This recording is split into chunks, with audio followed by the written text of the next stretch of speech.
The Central California Environmental Justice Network on the front lines of fracking here in the Central Valley. We're honored to have him with us today.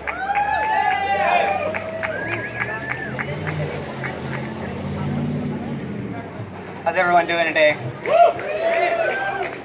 We're all here for one message, and you know, there's a lot of different people with a lot of different struggles. Just in the spirit of unity, I'd like for you to join me in a clap, and it's a building clap, so it starts slow and it gets bigger.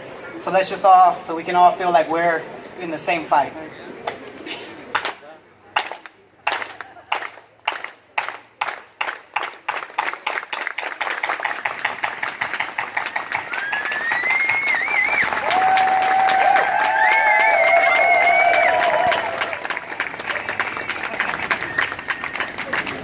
When Benjamin Franklin said that there was two things that were certain in life, he said there was death and taxes.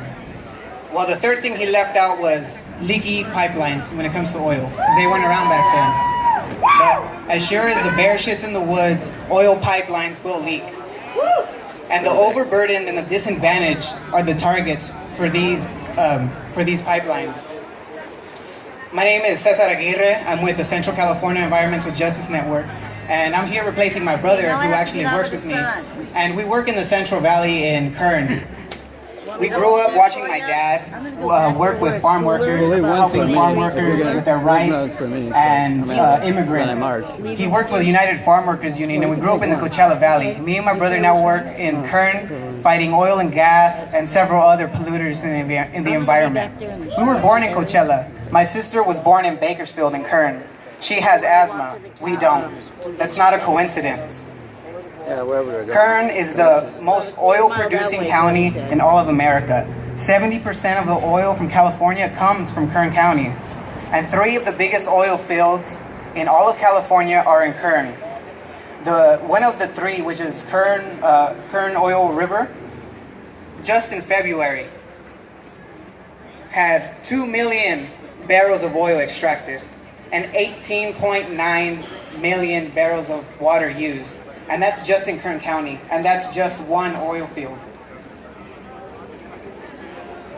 When it comes to what David was talking about in buffer zones, I can give you guys first-hand experience and testimonies from people in Arvin and Bakersfield, which are communities in Kern. I was canvassing in Arvin a couple of days ago, so I could get testimonies from people that are affected when it comes to people that live close to oil and gas productions.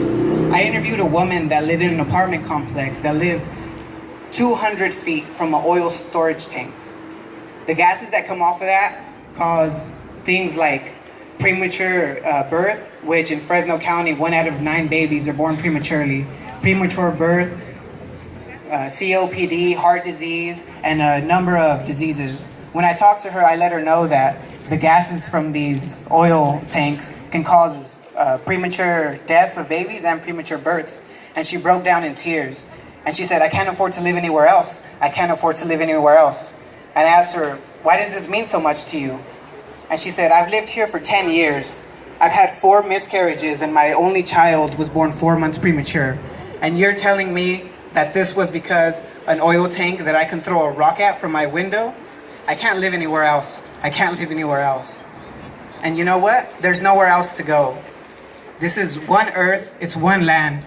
And like I said, we're on one fight, so we want to bring it together, help people be safe from buffer zones. In Arvin alone, there's 3 elementary schools, 2 middle schools, and 1 high school that literally have oil gas tanks right next to them. In Lamont, there's 3. And these are all communities that are in South Kern. Bakersfield has 5 elementary schools that are literally right next to oil and gas productions. There's another town in Shafter that has an oil pump inside the playground of the school. The oil is embedded in Kern County, and we came here because oil is Kern County is the most affected when it comes to oil. So we want everyone here to help fight with us in Kern County, and we came here to fight with you because we want. What do we want? What do we want? When do we want it? I don't think he can hear you. When do we want it? Thank you. I'm gonna have someone. Oh, here we go. All right. So our next presenter is gonna be Sandra Steinrober, I believe. She's with Americans Against Fracking, and she is a biologist, an author, and science advisor for Americans Against Fracking. She's a co-founder of Concerned Health Professionals, and she's from New York. So let's help another sister in the struggle and give her a nice clap and a loud scream.